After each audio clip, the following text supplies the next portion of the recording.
And welcome to our open board meeting.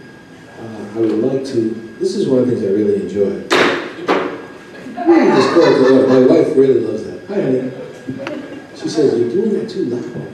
Anyway, let's call the meeting to order. And we have the approval of the February 12th special club meeting and the club minutes of March 19th club minute meeting approvals. Can I get a motion, please? Motion. Second? Yeah. All approved? Aye. Okay, so we're approved. Next, we're going to go to our CFO, Ron Marcucci. Where's Ron? There he is. Okay. Good evening. So before I get into the first quarter financial results, I wanted to say that we just completed the audit for both the club and the POA for 2018.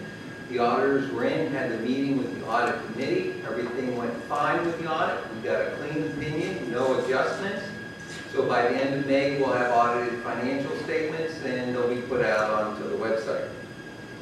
Also, I've had some questions about financial statements, and if people don't know, after this meeting, usually the balance sheet and the income statement is put up on the website for both the club and POA for the members to review. Or if you don't access the website, feel free to come by my office. I'll be happy to talk to you about the financials or give you a copy of the income statement and the balance sheet for this past month. So looking at the results for the first quarter ending March, and that the club is performing well. We have profit of $458,000 versus a budget of $448,000. So we're $10,000 ahead of budget, thanks to some strong sales in the golf shop and some things that we'll see in the delinquencies that helped our dues number go up.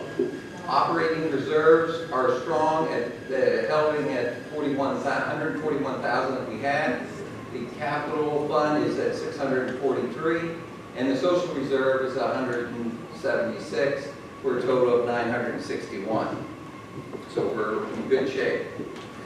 Quarterly, we're going to kind of go over and talk to you a little bit about the membership and where we stand.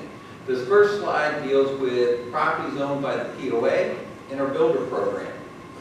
The properties owned by the POA generally come from us settling claims, lawsuits against those that have left and owe the club money. So that's where those came from. And you can see that we're up to 5 now, and there's potential probably for another 2 shortly. Of those, we've renovated 2 of them. One's rented for 12 months, one's rented, and one that we didn't even renovate is rented for 6 months, and that's coming up. And the other one is used, as I commented last month, for the Glimpse in the Grove. Another very important program, and it shows the strength of the community and what's happening, is the builder program. Back in December of 2017, we only had 3. We're now up to 7. There's 2 more that are probably going to close within the next couple of months, so we'll be at 9. And that, with those 2, we'll have 6 different builders in here working. So it's very good that we have that many people interested in investing in Boca Grove again and rejuvenating the homes and selling them to people who want to be here and be active members. This is the delinquencies. If you look, we had 2017 in December we had 27. We got that down by 6 to 21, and we're down to 16. We just settled, as we talked last month, 6 homes with Fannie Mae on that. And those 6 homes are now dues-paying members. And for the first quarter, they had a positive impact on our dues number of $19,000. So the work here is paying off, and we're seeing results in getting these homes going again. And we see this in the performing units. We're up to 416 from 410. So things are progressing well there with that. And it's a team effort by the board, by our legal people, and the management of this club. Thank you. Bob, we're going to hold the questions to the end, okay? Hang in there, though. You can do it, Bob. It's okay. Michael.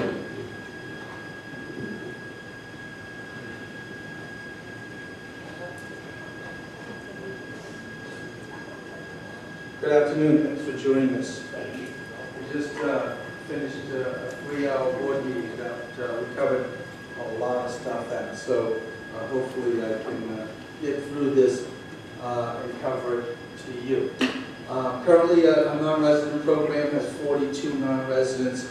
I think we saw in the most recent town hall meetings that we're operating that those 42 members represent about $640,000 in dues a year, which is really critical to make up for the fact that we have people that aren't paying.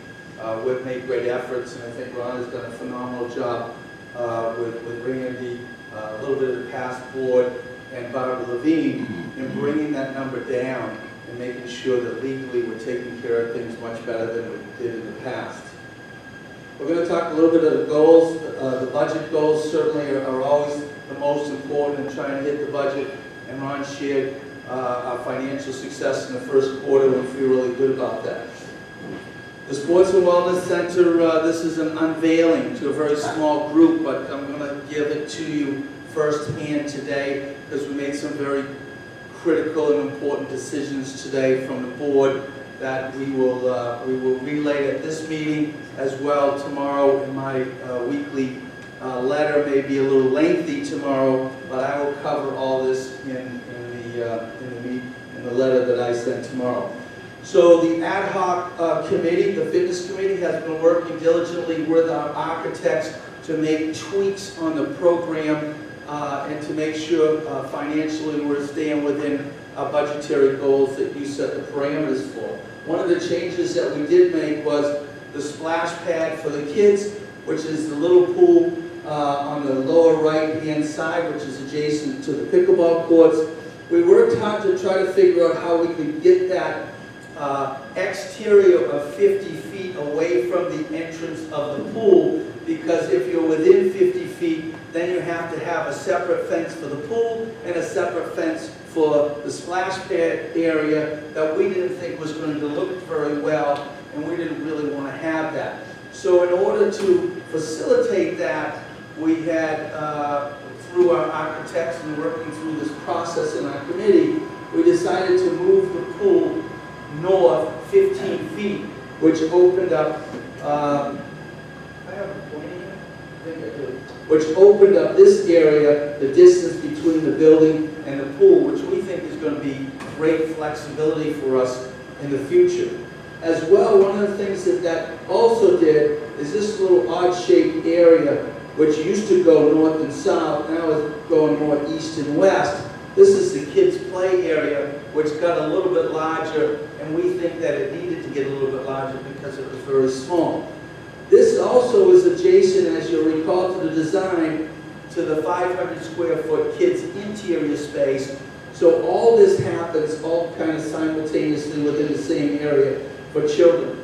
If you haven't taken note, we just built a beautiful yard, and yesterday was the first time I saw a bunch of kids playing baseball. I was so excited about it. The yard out there was handled by our agronomy team and Rafael Barajas.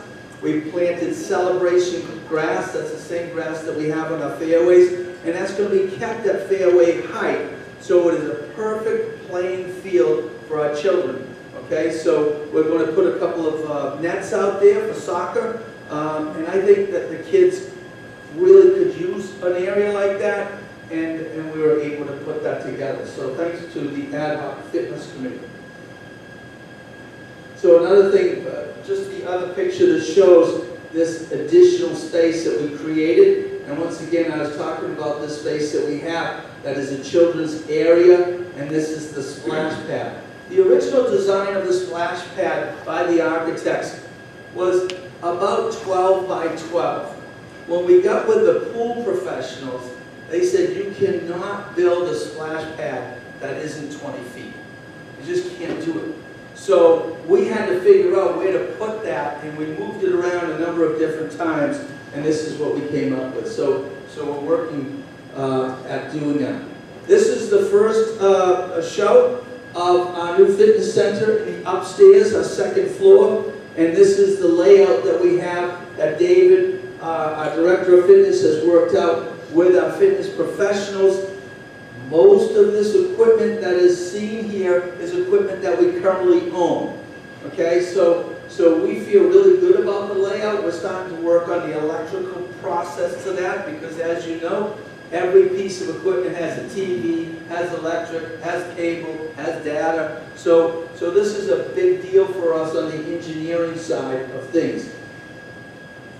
So that is a three-dimensional picture of our fitness center, and you can see that it's starting to take shape. Remember that we talked about the fact that we moved this pool 15 feet north, which freed up a lot of the area here. We're currently working with kitchen designers. We've hired architects. Obviously, we've signed a contract with them. J Banks Design is going to be our design company. They're out of Hilton Head. Most recent project they did in South Florida was Ballin Isles. Previous to that, they recently completed Frenchman's Reserve and a brand new renovation that they did, and they did Old Marsh Golf Club a couple years ago. So we're excited to have them, and I think you'll enjoy what they bring to the table for us. So all this comes with good news, bad news, and I'm going to share that with you. And I apologize in advance because there is good news, bad news to this program. We continue to work through different things for the design process. That process has taken longer than we anticipated. When I go out to talk to professionals in this industry that are in the middle of renovations, they consistently tell me that it is a nightmare to get permits and the county is way behind. If you look at the job postings in the newspaper today, you'll find that they are so overwhelmed in the county because they don't have enough employees to handle the process they have in getting us the final permit. So our professionals are working with our ad hoc committee as well as our architects, the people that we use in EMC, general contractors, our owners reps, have said that if we try to push this thing, we're never going to hit the time schedule that we originally started. Remember back when we were making presentations, we always said that our best possible experience could be to be closed at the fitness center for two summers and one season. As we get closer to this summer and moving into the fall, we don't believe that we can possibly have a shovel in the ground before January 1. So I'm going to share with you what the approved schedule is. It is challenging, but we think it's accurate. We also believe that in order to meet the financial standards that you have set with your voting process, and that was the $11.5 million that you approved, inclusive of a $1.5 million contingency. In order to meet this, we want to be as organized and as structured as possible. We don't want to guess. We took the guesswork out of this program today, and the board approved it. We will go through next season unscathed, as is. Okay, so please let your fellow members know that their children should book their flights now. For next season, it's going to be the same way. We think it's the best possible scenario. Okay? We would start just a couple days after Easter with demolition. Easter this year, next year is the 12th of April. The week prior to that is Passover. Let your children know they can book their reservations now. Okay? We will take the first month from April 15th to May 15th to do all the demo work. Okay? And we will create the space that we will utilize. I'll share in just a minute on what we'll do when we're closed there. So then in May we start the construction of everything, and we complete it by June 30th, hopefully to be open for July 4th of 2021. Now, that was the bad news. The good news is that myself and the committee have been working to try to figure out if there was a better plan for our community, in particular for the usage of the pool. We do know that Les Jardins has been very pleased to work with us and allow us the usage of their pool. Their pool is not so small. It's 45 feet. Normally at home, you're probably 28 to 30 feet. So it's 45 feet long, it's plenty of width, and it has a building attached to it that we could use for any classes. So we've taken the fitness committee out there, we've taken our board out there. We believe that we can hold classes in the building for up to 10 people for any type of floor Pilates, any exercise classes we have. That pool works very well for water aerobic classes. We think the ladies will be, and men will be very happy with that. And it doesn't work so well for us to have 100 people out there during the holidays. So in that respect, when we looked at the time schedule that was going to change, we asked our professionals to take a look if they could expedite the pool process. We presented that to the board today, and the board voted unanimously to expedite the pool process. So here's how it works. April 15th, we close, we relocate the fitness program. We utilize the pool and the building over at Les Jardins. We expedite the process and try to open by the end of November. We open the pool. We build a wall structure that separates the pool from the building. At that point, the building will be up. Most likely the windows will be in, and people will be working interior to complete the rest of the process of construction for that. That will go on until June 30th. The pool, in this instance, we will not miss a season without the pool. We will not miss a season. So, we'll miss 2 portions of the summer for the fitness center, 1 full season for the fitness center, and a small portion of the summer in year number 1 for the pool. We think this is the good part of it. We believe firmly that the pool is really important to us, especially in particular to those families that come down on vacations and utilize the pool and the resort style lifestyle that we have and we're going to create here. The challenge for permitting on this process is limited to the fact that we have to have a certain amount of restroom space for the square footage demands of the pool. So we're building a pool that has 5,000 square feet. It demands us to have a certain amount of female toilets and male toilets, and we will have to bring those in via trailer while that property is open. Now, you can utilize the tennis restrooms. They are close enough to meet code, they're just not big enough. So we will have to bring in a trailer for that. So this is the official schedule that we're going to share with the rest of the membership tomorrow. And we feel confident that not only will this give us the least amount of downtime and the best opportunity for success for everybody knowing what the plan is, but we also think the expedited pool program will really help in the season. So what are we going to do then? So this is a pro and con. We feel that this is a vital part of the process. I will share with you that not everybody on the fitness committee that looked at this felt this was the best alternative. Okay, I want to share that with you because it certainly will hit the streets. So I'm going to be very open and transparent, as we've always said.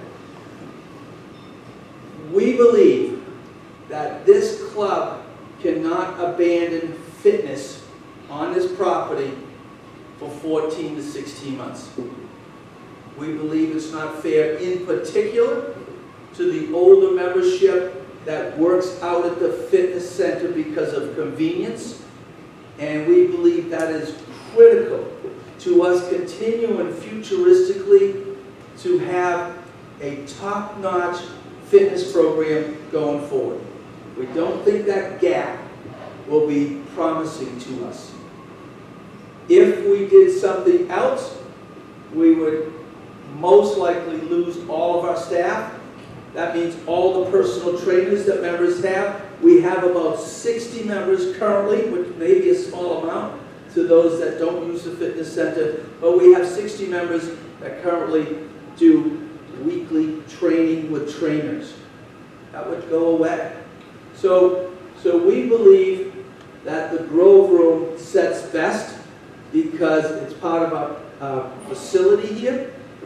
Parking, access, usability from that side of the building with the restrooms where they are, with the locker rooms where they are downstairs. We believe that the Grove Room, for the time period that the fitness closes, is actually a better place for the fitness center than the fitness center that we're building or the fitness center that we're leaving. And 100% we think this is a better solution than where we are right now. So this is the layout. This equipment that is in this picture right here is all equipment that we currently own. We would have to store it if we didn't do anything with it.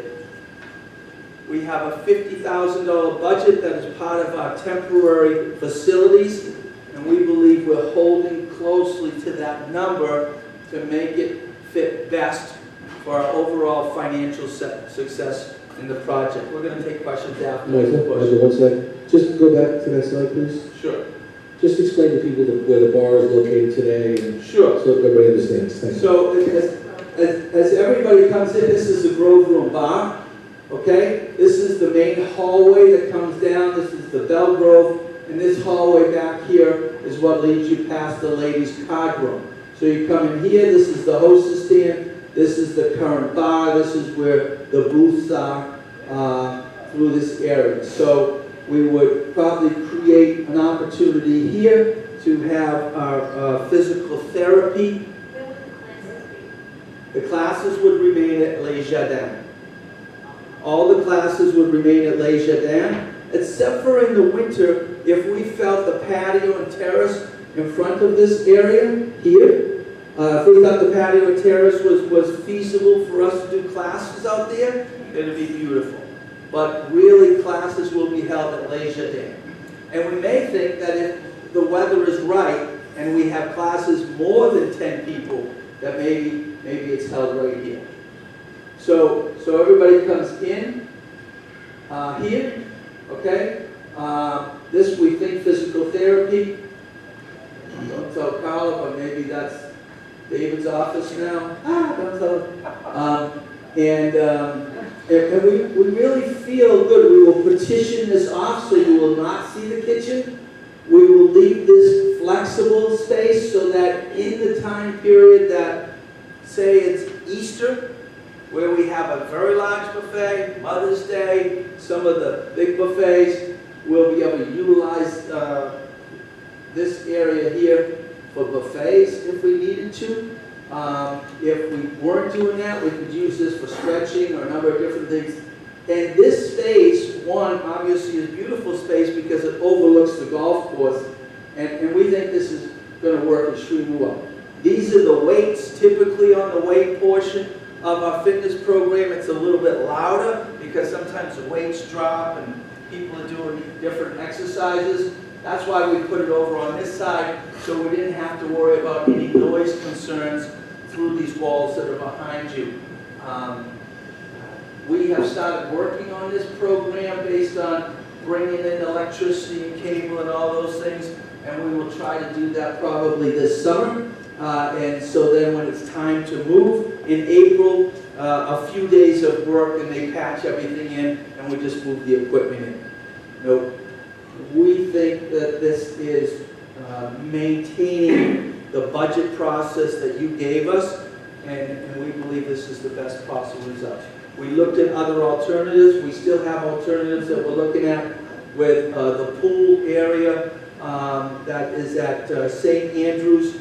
Is it St. Andrews? Yeah. St. Andrews Racket and Swim Club. For those swimmers, we'd be willing to help them with a membership there.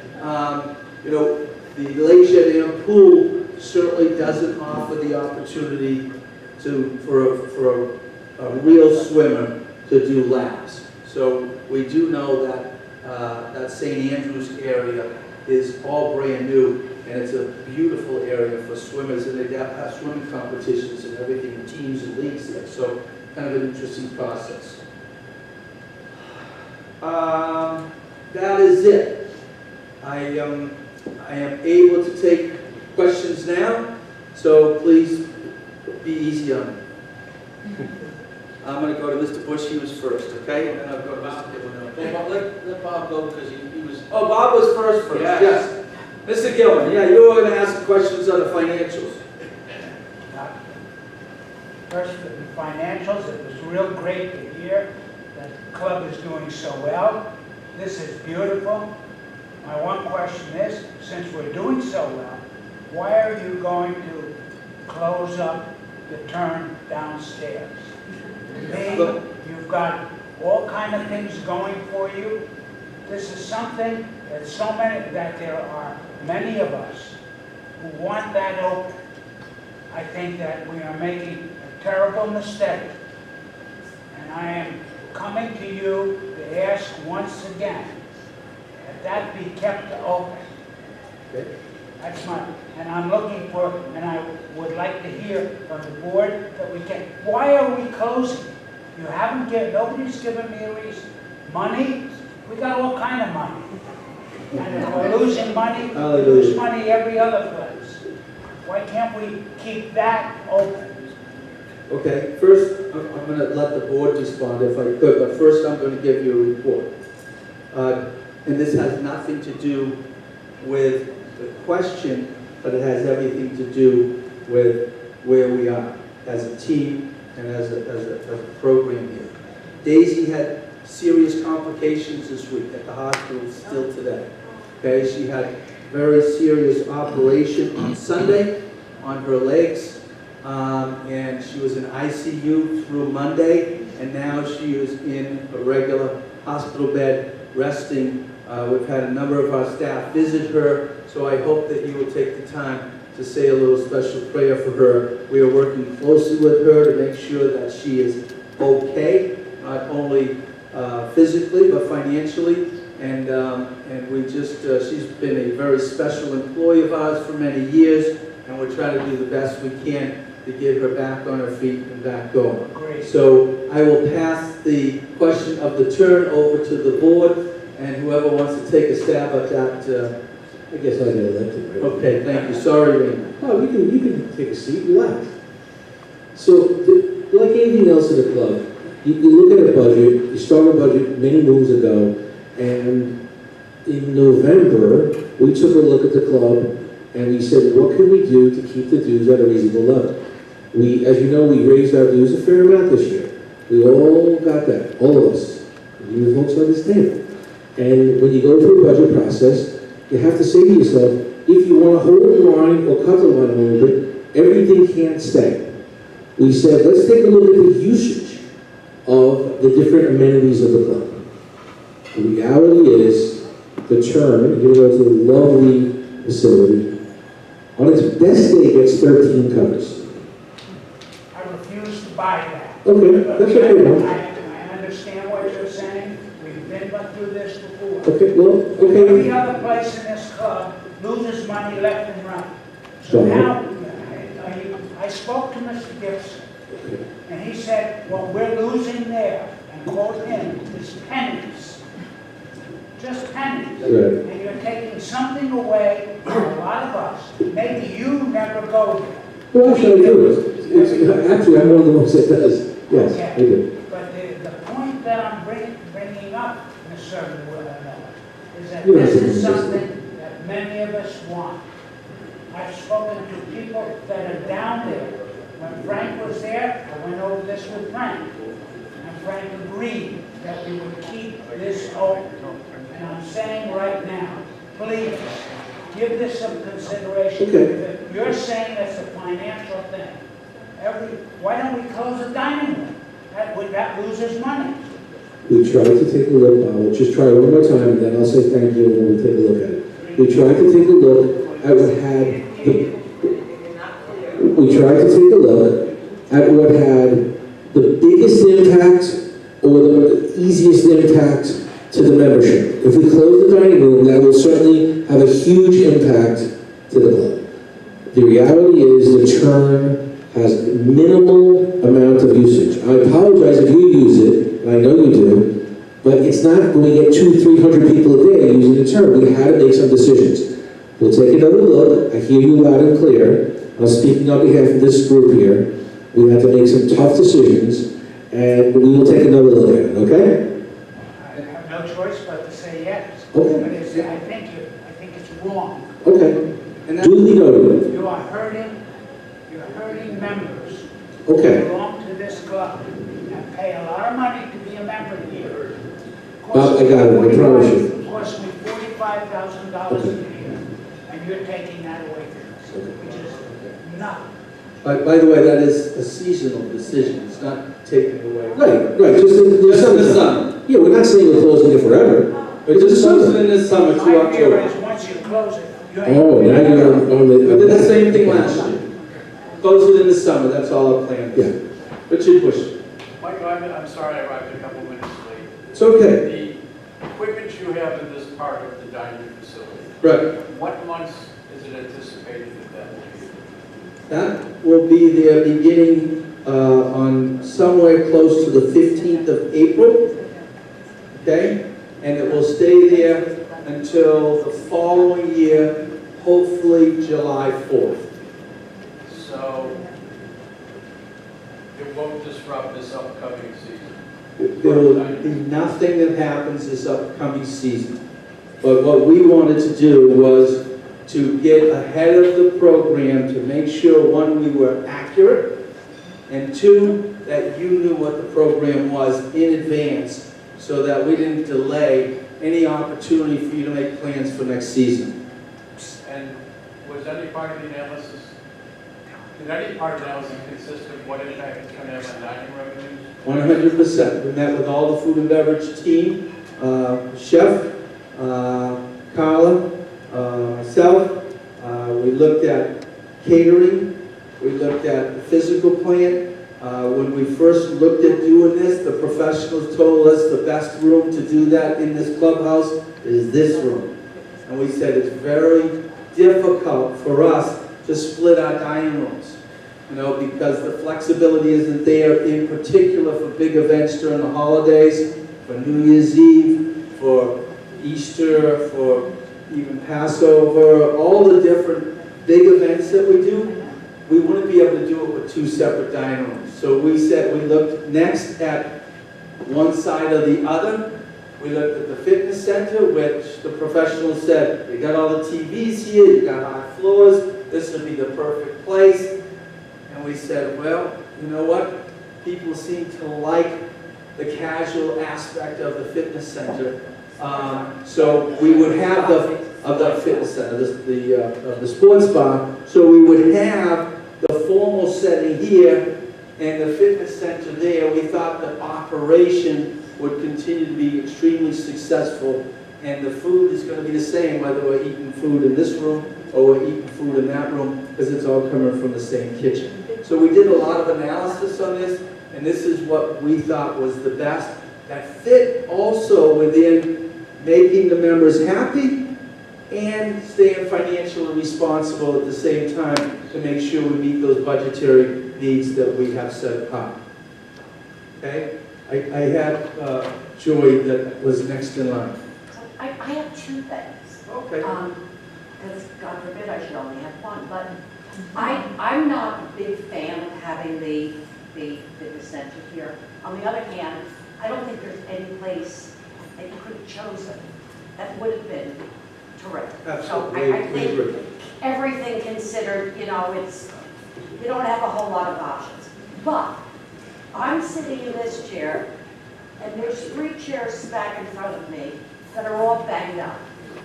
As you move it, right here, 3 right in a row, as you move this furniture or move that furniture, we just bought this stuff, and we're seeing in the latest cardboard, we're seeing throughout that the stuff is getting beat.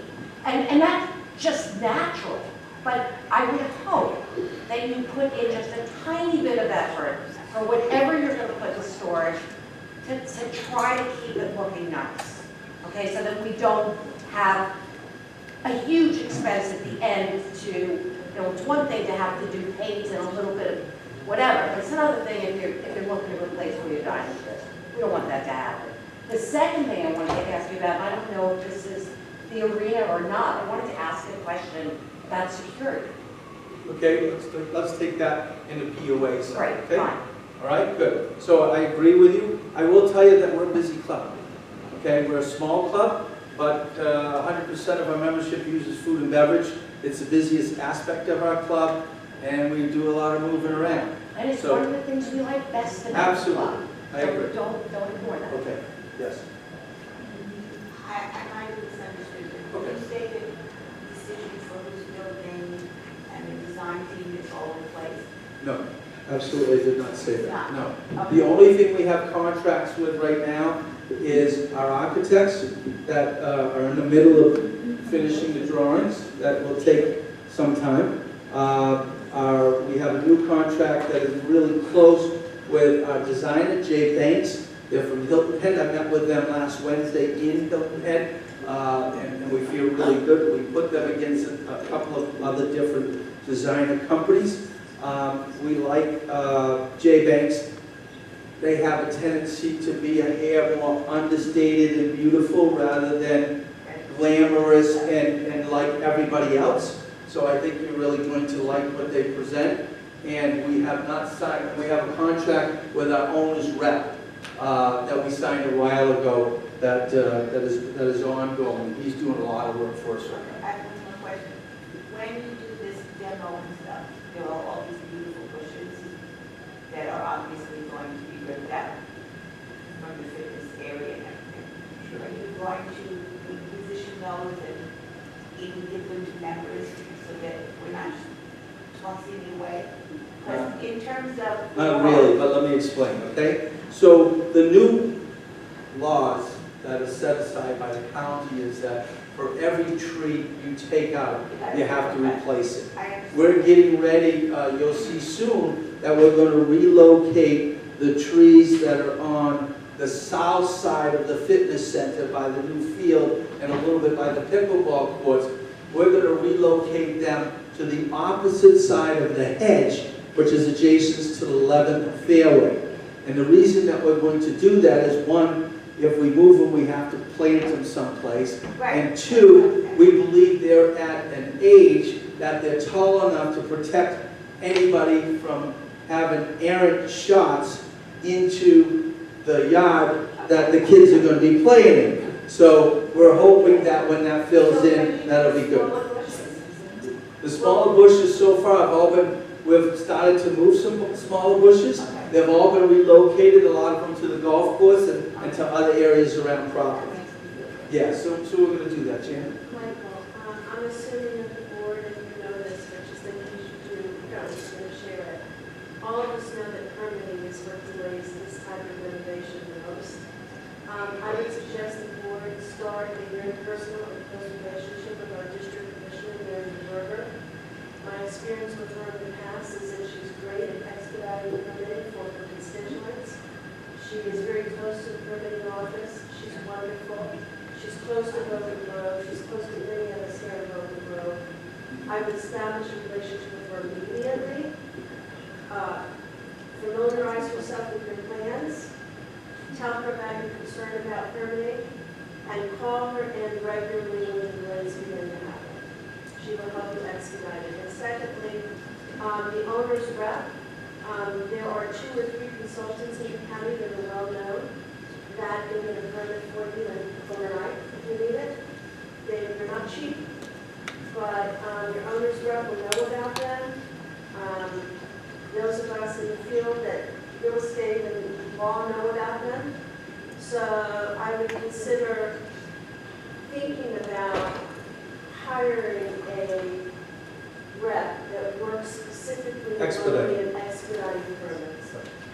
Okay, those are great comments. Any help that you could lend us by building that relationship? I'm new to Boca, so I can that get would be very great. good here in a few days. We'll get Just together. let me know and we'll work that out. Well, that would be great. Okay, I'm going to hand it back to Brianna. Thank you.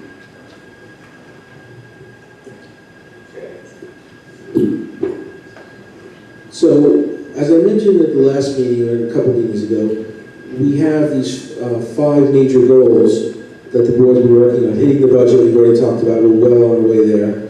We've talked about the Sports and Wellness Center and the fact that we're, in the throes of that. Michael, did you want to spend a minute and talk about the golf sustainability, just so that everyone could be reminded of what we were in the process of doing right now? Sure. So has everybody been to one of the town hall meetings or the focus group meetings that we have? Anybody here that hasn't gone to one?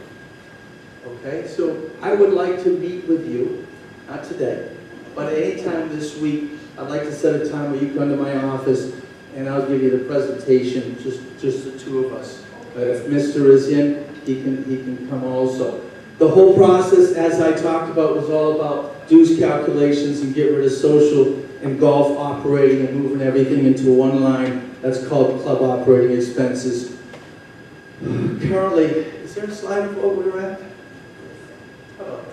So here's where we are today, okay? We have 120 yes votes, we have 7 no votes, 127 people have voted out of what we think is 413 or 415 active members. We need 2/3 of that active membership to vote yes to pass this. We need 90 days for this to be active. If we pass it before 90 days, it's fine. If it goes to 90 days and we do not pass it, it goes away. I will tell you honestly that if it goes away, it will come up again, because this is very important for the future of the community. We have had a number of meetings that we have set up with smaller groups. We split the community in 2. You may be getting an email that asks you to attend a meeting of a smaller group. We are looking at the social members, because as you can see, currently only 25 out of 160 social members have voted. This is a very important category for us. Certainly we have 253 active golf members. We don't anticipate getting 253 voters out of that. Apathy is difficult here, and in my mind, a no vote, a person that doesn't vote is a no vote. So we want to try to get as many golf members to vote. We have split the membership up from the golf committee, that they will be reaching out to golf members to actively get them to come in and vote. We want members to vote. If you vote yes, we're going to be happy. But if you vote no, you have your reason to vote no. We'd like to clarify a bunch of things. That's why we're holding these meetings. Every person that has come to a meeting, I believe, clearly understands the objectives and the thought process that we put in, and the fact that this is a solution. The people that have not come to meetings, they just don't know. You can't tell, honestly, by reading the consent form. It's very difficult to understand. So we're actively moving on this. Do I have a schedule? No, I don't have a schedule. So we have some meetings. We have one on May 5th. We have one on May 8th. We have one on May 14th. And then we'll schedule any time. If you hear somebody that doesn't understand this program, I will make myself available to give them a presentation personally. Yes, Judy. Was there any reason that there wasn't a choice? In other words, we're putting the Band-Aid on with this particular golf thing. And how about a choice, like this, or everyone becomes a golf member? Yeah, so we And I know you've had little meetings. Just a reflection on that. Blah, blah, blah. Yeah. But why couldn't we have a choice? Well, let's reflect, okay? Let's- One, this is a 15 to 20 year program that no board has wanted to tackle, okay? About a year ago, our last board said, we've got to tackle this. It became a priority. So we created an ad hoc committee called the One Membership Ad Hoc Committee, who went through the thought process. We looked at the numbers, we turned it upside down. When it came to the board evaluating it, there was strong consideration that it would affect the sale of our properties in a negative way. That it would chase the opportunistic social member away, because social dues, a person that didn't play golf would not want to pay the exorbitant social fees, okay? And honestly, with 56 homes for sale right now in the community, the last thing we need to do is slow down home sales. It's vitally important to the future success of this community. We asked the ad hoc committee to go back and take a look at another opportunity another solution. This is the solution we came up with. We believe, the board believes, they can comment, that this is a very viable solution that does not hurt home sales and gets everybody thinking, let's sell homes. It doesn't matter if it's a golf member or a social member that buys here. So as Michael said, this has been, I think, literally 16 years in the making. This is the first board that's taking the initiative to say, let's take a shot at this, okay? And listen, you kind of go through your own little mini focus groups, you talk to people, and I be candid with you, there's very strong vocal opposition, certainly from the social members for the one membership. Whether that's right, whether that's wrong, and with all due respect, this train is out of the station. So we're going to give this a shot. We really want it to work, and if it doesn't work, we're going to have to regroup and come up with something else. We're not giving up. We can't do nothing. Doing nothing is definitely not a solution. So,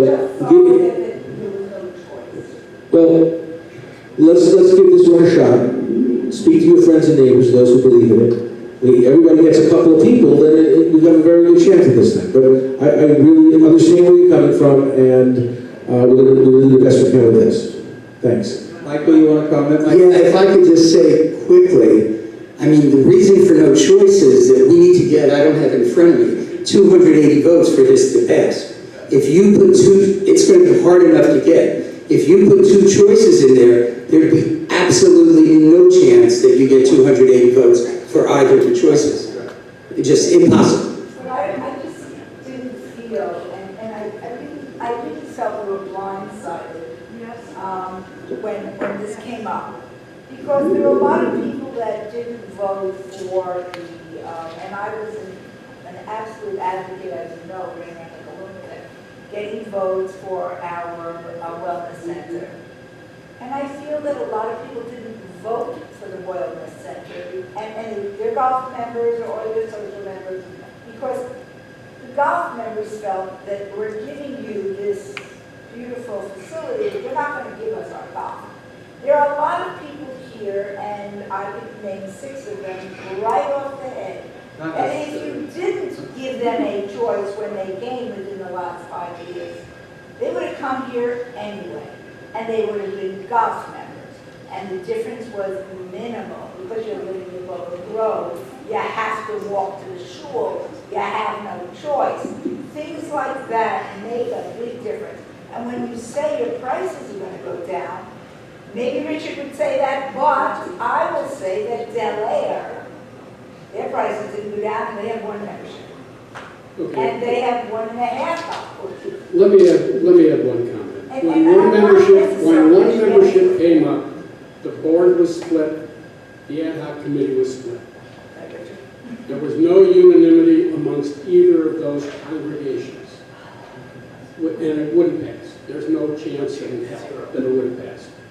With golf sustainability and what we've done now, the ad hoc committee was 100% unanimous, including, I think it's 9 members, 5 golf, 4 social, and the board was unanimous.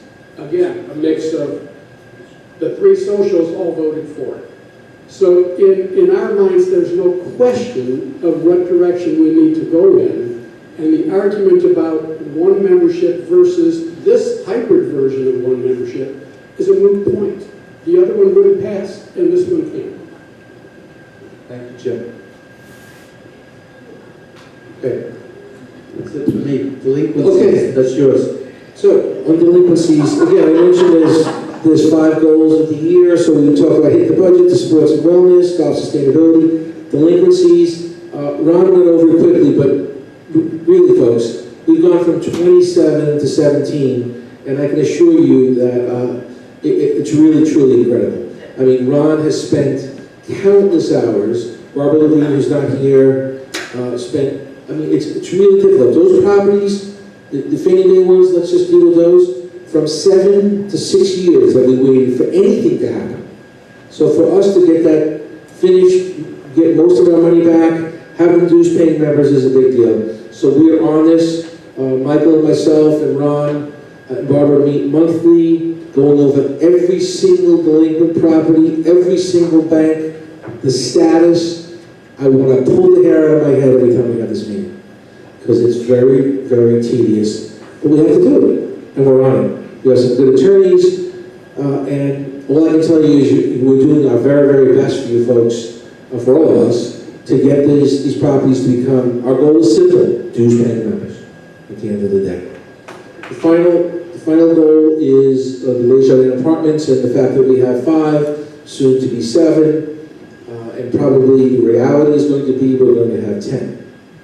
So that's our next, in our opinion, the board's opinion, critical issue. We're going to come back to you, I'd love to say next month, but certainly in the next couple of months, with a plan. We need to speak to the folks over at Desjardins, the building management there, the homeowners there, and really come up with a program that is different than we have today. Doing nothing is not an answer. Being perfect is not an answer. And also just trying to make everybody happy is not an answer, because we can't make everybody happy.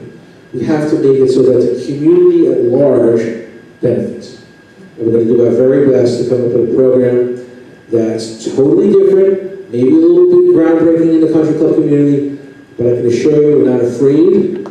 This board is not afraid, the management's not afraid, because we recognize we have a genuine problem on our hands. So when we come back, we ask you in advance of even giving you what we're going to do, letting you know that it's not going to be some cookie cutter program, because it's not working. So stay tuned. Thank you. Up next, no rest for the weary here. Any old business, new business on the board here? Anybody outside with some, yes, Andrew? So, here for the first time, the Daisy is in the hospital. Yes. Yes. So, I really feel I'd have to send something, or put something together, or we can sign something.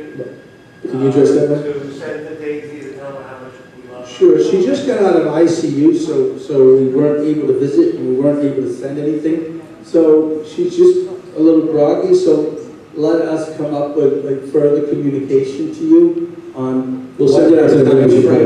And we'll send it to Do we everybody. know what hospital she's in? Broward Hospital, North Broward, which is on Sample in I-95. Me as a member sending her flowers to her room. Absolutely. I've actually been collecting cards from a lot of adult ladies, just happy to know we deliver them every. So Michael, when you send, maybe tomorrow when you send your note out, you could include it in your weekly note? Yeah. Maybe some, It's going to be about 12 pages, but I think. that's okay, you can do it. 12 and a half, man. Okay. Daisy Garcia, and you can get any information from our administrative team, okay? Okay, anybody else with any final questions before we adjourn the club meeting? The fun is not over yet. That's it, okay. Second? Approved, so adjourned. Oh, boy, give me this chance. Okay. All right, now we're on to the POA meeting. Let me turn the book. Okay, we're calling that meeting to order. Let's approve the March 19th POA minutes. Motion, please. Second. Wow. Sorry about my phone. Hold on.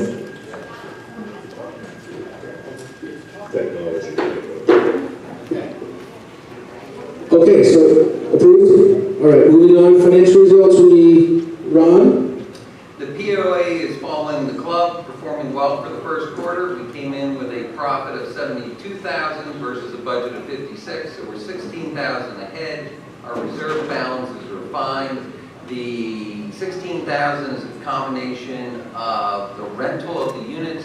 You know, we talk about this a lot, but we forget to mention some of this. A lot of what you see is going on, the whole rental program at the gardens, also with the non-residents being at 42, golf members and everything, is part of our marketing department, the efforts that have been going on there since Jennifer Charlie joined us. So she does a lot of work behind the scenes. The Glimpse of the Grove was her idea. A lot of those people are coming from ads that are running up north and up into Canada, and they're coming down, and we're getting a lot of interest. We just got an award from a magazine. We did LTG. You know, we're Country Club of the Year for our size with that magazine, and so she's doing a lot of work behind the scenes that maybe you don't see. You see her in the dining rooms and her touching your food and beverage experience, but the marketing efforts are really great, and they're starting to pay off both here in the POA and also in the club. Thank you, Ron. Michael, will you manager's report? Yeah, I think I'm going to move it quickly to Scott. I'll go over the closings. You know,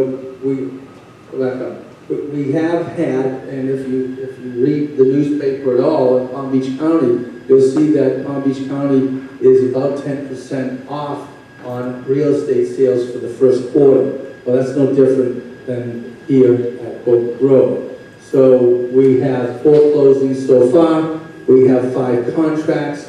We did create an incentive program for those people bringing in buyers.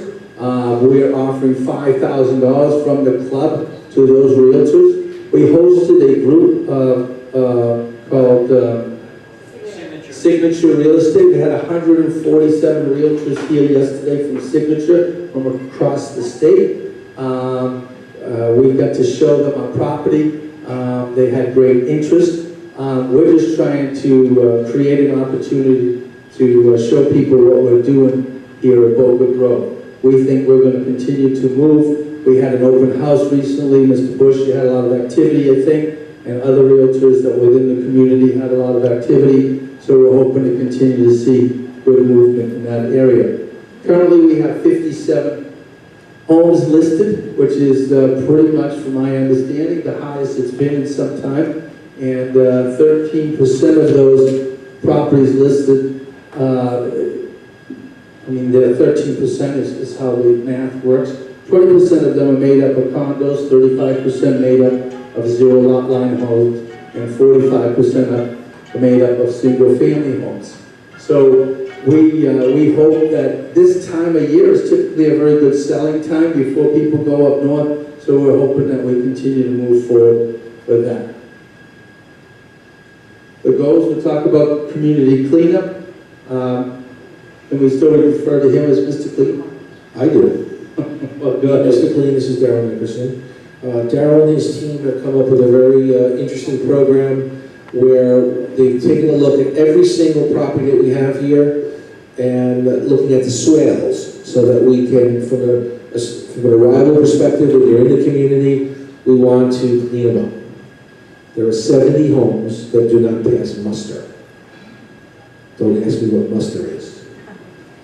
And they're going to be getting letters, and they're going to be asked to either weed and feed, or chop up and replace, or both. But they will be given a time to do that, and if they don't, then we will weed and feed, and we will chop up and replace, and we will bill accordingly, so that we can, in fact, make our community better than it is today. So there we go. Okay, thank you. I'm going to let Scott come up and talk about traffic control and security, and the questions of security come out after Scott speaks.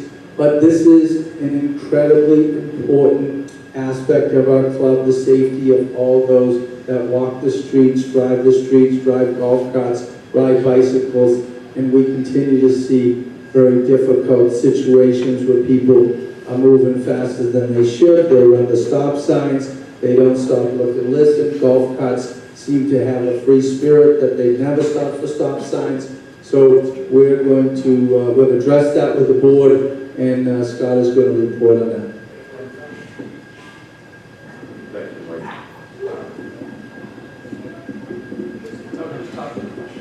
go ahead. Thank you, Michael. As we initiated in the past, and I will make this brief, but this is just a quick snapshot, a monthly snapshot of some of the activity of our security officers. As you can see, during the month of March, we responded to 51 alarms, 4 medical assists. Those are primarily helping people that have fallen. Sometimes, unfortunately, other things that require a little more advanced attention. Resident assist is primarily things that someone might call us to their home to assist them in moving a piece of furniture. Resident complaint speaks for itself. Traffic assist, they need air in their tires, the batteries need quick charge. Security escorts, as we've talked in the past, are the Ubers, the limos, the delivery drivers that come in here after dark that we escort to the home and back off the property to make sure that they're not going anywhere other than where they're otherwise expected to go. Open garage doors we do every night between 9 p.m. and typically 11 p.m. We try to notify the homeowner if we find your garage door open so that you can hopefully secure it in the hopes that no one will obviously enter your home or steal your vehicle. Trash and newspaper removal, again, the quickest way to let someone know that you're not in your home or it's not occupied is to leave newspapers accumulating in your driveway. So, as simple as that may seem, we try to make a point of going around and when we do see them accumulating, we pick them up and throw them in the trash. And then lastly, the contractor sweep is something, again, we do every day at 5 p.m. and we drive around the community and identify those contractors that haven't departed as they're otherwise expected to and politely ask them to leave the property. So that's what we do every month, and it's a quick snapshot for your benefit. These are some items that at the board's request and with discussions with Michael, we are going to attempt, as I'm sure you all have noticed, our speed bumps as a result of individuals trying to alleviate having to drive over the speed bumps are putting their left wheels in the notches for the golf carts and their right tires on the grass itself. Well, obviously, with all the work that goes into the maintenance of our golf course and our landscaping that we're trying to keep beautiful, we're required, unfortunately, we're going to have to add additional, these are called buttons on the right, that we will put in an aesthetically pleasing design, I might add, near the speed bumps to alleviate those people that otherwise are driving around them currently and damaging the landscaping. And that will include the flex stake highway delineator, which actually serves two purposes. It's reflective, so at night it will illuminate or bring to your attention the location of the speed bumps and alleviate the need for us to put these unsightly reflectors that I'm sure you all agree are starting with time to deteriorate and come up off the street and really look poor, in my opinion. The sheriff, the board has approved and given me direction to contact the sheriff and contract with the sheriff to have them here twice per week, 4 hours at a time, at varying hours of the day, days of the week, etc. They will be issuing for the first 2 weeks, for the first 2 weeks they will be issuing warnings, either written or warnings, verbal warnings, asking people to slow down. After that, unfortunately, they will be issuing citations. I will say that we have tried through communication to the community, through high visibility, through education, through literally stopping people and asking them to slow down, to no avail. So unfortunately, obviously, we have to be a little bit more aggressive, and we're going to have to ask the sheriff to involve themselves and assist us in this endeavor. So we will be moving forward with that in May. Actually, starting the 1st of May, but for the first 2 weeks of May, it will be strictly warnings, written warnings. We are going to be doing this as a test for 1 month. We're going to evaluate what happened with the warning notices and how many and what type. The same thing, and by the way, these tickets are estimates are like on your license tickets, the real deal ticket. So this is serious business. We're not trying, we don't want people to speed. It's a huge, huge problem in this community. And we're very worried that with the increase in children we have here, people are going to get hurt, and we're not going to stand for it. So we've taken somewhat of a hard line. We know it's not very popular for some. Some are going to love it, some are not. But we're just saying, hey, we're going to give you a couple of weeks warning, and we have no control over the tickets. When they get issued, they get issued. So we have no, there's no like, can you tell them to pull it back kind of thing? That's not happening. Can't happen. So we'll let you know what the dates it's going to be starting. They're going to be during the daytime for the 4 hours each day that we do it. And it's going to be a Palm Beach County Sheriff's car. It's going to be marked. It's not an unmarked car hiding behind a tree, but it's going to be a sheriff's car. So you'll see it somewhere in the community. These are sheriff deputies that are off duty that we pay them to come to the community and work on our behalf. How did I do that? Absolutely. Fantastic. Yes. The last time we did this, they put up signs at these entrance. I want to think about that also. Okay. Oh, to give people. Sure, controlling. Okay, that's cool. Could you look into that, Scott? Absolutely. Thank you. I have a clarification, because that's news to me. On the printout that you showed us, you said resident assist, and I think I heard you say that means things like helping people move furniture and filling golf carts up with water. Is that appropriate for security to do? Because if it is, I could save a lot of money. Because I hire people to move my furniture when I need it moved. I have a handyman that comes into my house and does some do things. If I can call up security and ask them to move my furniture, I'm going to start doing that. And I'm just asking whether that's an appropriate job for security to be doing in our community. I don't think it is, personally. I don't think it's also your job to take care of people's golf carts. And I think it would lend more time for your personnel to be doing those other critical things that I see on that list. So is that really happening? And if so, is that appropriate? Well, I may have misspoken, but you're right. We're service driven. We are security. That is our first and foremost responsibility. But at the same time, we're here to provide a service to the community. So what we've tried to do is if someone calls and says there's an iguana in my swimming pool, can you come get them out? We accommodate that request. Scott, I get that, and I commend you for being so nice, because it's wonderful, and I've relied on security a lot in my 30 years here, but I've never called them and asked them to move a piece of furniture. And that's not the norm, but occasionally. I only spoke of that because it's something that recently occurred in March. There was an elderly gentleman that was having difficulty. I'm just saying, that's just surprised me a little bit. No, I understand. We don't do a lot of that. And we use discretion, and the supervisors, if they feel that it's something that might incur an injury to the officer or something of that nature, or a liability even, they will intervene and say, that's not something that we Janet, I don't think you need to worry about that going forward. Yeah, exactly. Can I answer your question? So I had a really weird thing happen yesterday. Sure. And Speak up, Joy. I had a weird thing happen yesterday. And apparently when we went to dinner last night, the people that we were with who live here didn't think it was so weird. To me, it was very weird.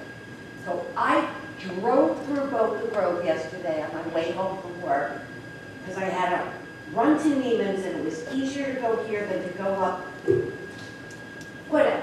And there's an older woman, not older, but probably a little younger than I am, and a young guy with her, and they're walking in, their shorts on the left-hand side as I come in off of the turnpike.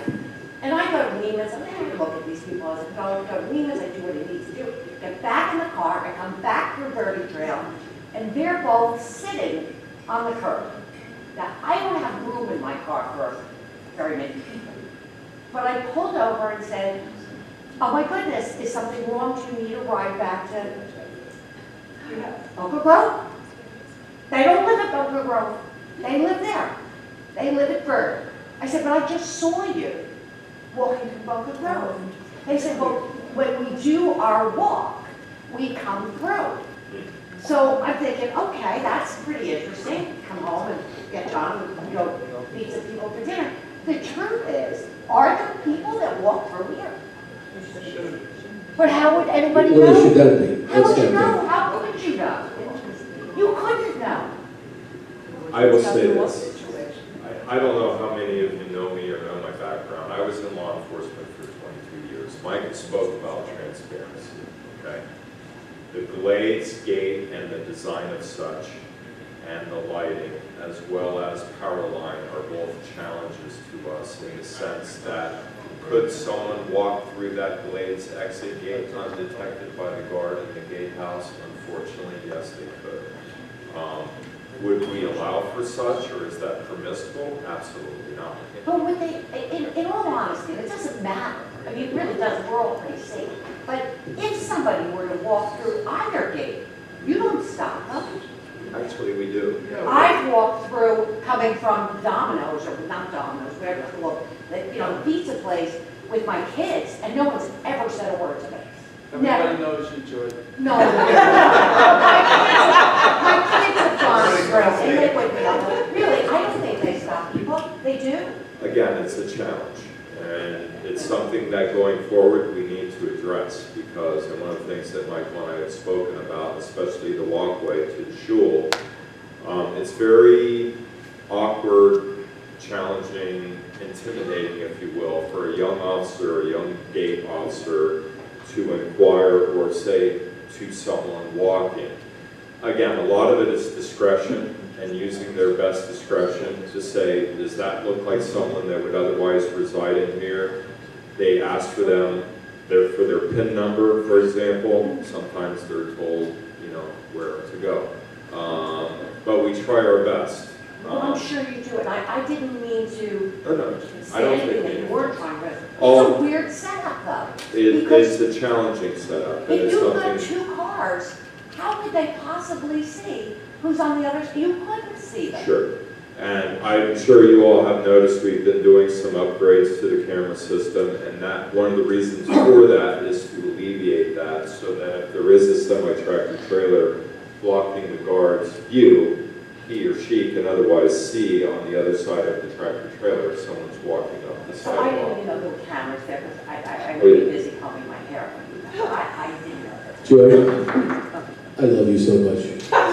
But we're good, right? We good? Easy. Okay. All right. Anybody with any final? Yes. I have a question. Yes. When we built our house, there was a requirement for a minimum amount of landscaping. There was a dollar amount, there was specifics about sizes of trees and things like that. Yes, Sarah?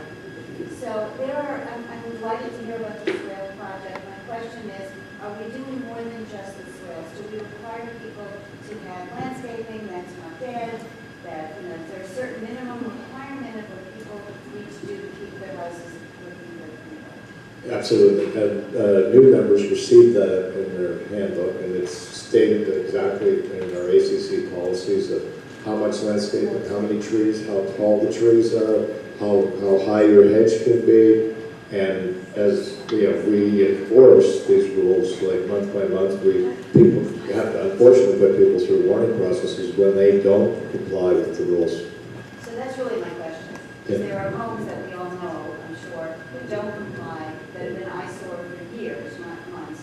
Yeah. And the bushes are dead. Yeah. And, Well, but one of the worst ones was one of the ones that the builder, Elman, bought. It was 10 years derelict. yeah, I don't. And, so those ones, there's not much we can do when there's no bank involved, and you can't even get somebody to pay their dues. But anything that's a dues-paying member that, should care, that we do enforce it with them. I'm talking about dues-paying members, people who live in the community, but are not keeping up their property. If you see something and you want to complain about that person, just let Kathy or I know, and we'll We follow up on a monthly basis, and unfortunately, there's, I think, what was the last year, Kathy, 180 letters were sent to people that needed to clean up. Now, a lot of those were repeats, of course. So what recourse do we have as a community if people are not keeping up their budget? Well, recently, we had somebody that wasn't keeping up their house for no apparent reason. And so we mulched and we trimmed their trees and we built them. Plus 20%. Some pay, some pay. I'm getting a head nod, yes. Some pay everything but that. Yes. Because they don't want to pay. Say You again. can also go in and do the work of placing lien on them if you don't get paid. Oh, in the worst case, yeah. We can go to the point of a lien, but that usually is only resolved when, you've got a really bad member who really doesn't want to pay at all, and then you're going to have to collect it at the time of the sale of the property. But also, The letter process is a three-step process. It's 30 days for the first two steps. And then we'll be doing the work and they'll be paying it. And then the third letter is they have to sign that they've received the letter, and then we do the work. But there are homes that have years that are not. well, if it's a delinquent home and the bank's not willing to do it, Not delinquent homes. Just then, let us know. And I have. Let- That's what I'm asking. I'm asking you what recourse. let Kathy and I know, we'll bust them. Yeah, I'll be happy to talk to that. There's also another procedure that the board can do, which has always been active in the past, and the board, is that when that third letter is ignored, the POA board can file a grievance. Yeah, we can file a grievance too. That's the alternate. It's But $100 a day that they don't appear. yes. It's aggregate. That usually gets the attention.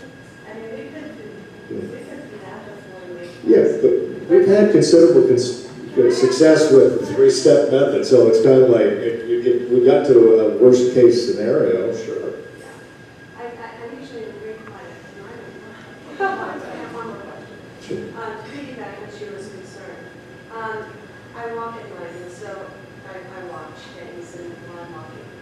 There are a few homes in the community that are working on their golf cart functions of their home here in certain forms of construction, just the golf cart portion of their homes. So our covenants require us to have 2-car garages plus a golf cart garage. I want to make sure that the board and the ACC is aware of those constructions going on to make sure that they are not being enclosed as additional rooms in the homes and eliminating the golf cart. Please, again, identify them to Kathy and I. We certainly are aware of one that has full ACC approval, and it is not in addition to the house, it is a garage. Well, So. that's good, because that's probably the one that stands out to me the most. I was hoping that it had gotten ACC approval. Yes. But there's a couple more, so I just want to make sure the ACC is paying attention to that. Okay. Because that sometimes has happened in the past, and we've had to prevent that. Sure. I've seen some of those homes that have that, yeah. Okay, without any other questions, meeting is adjourned. Thank you.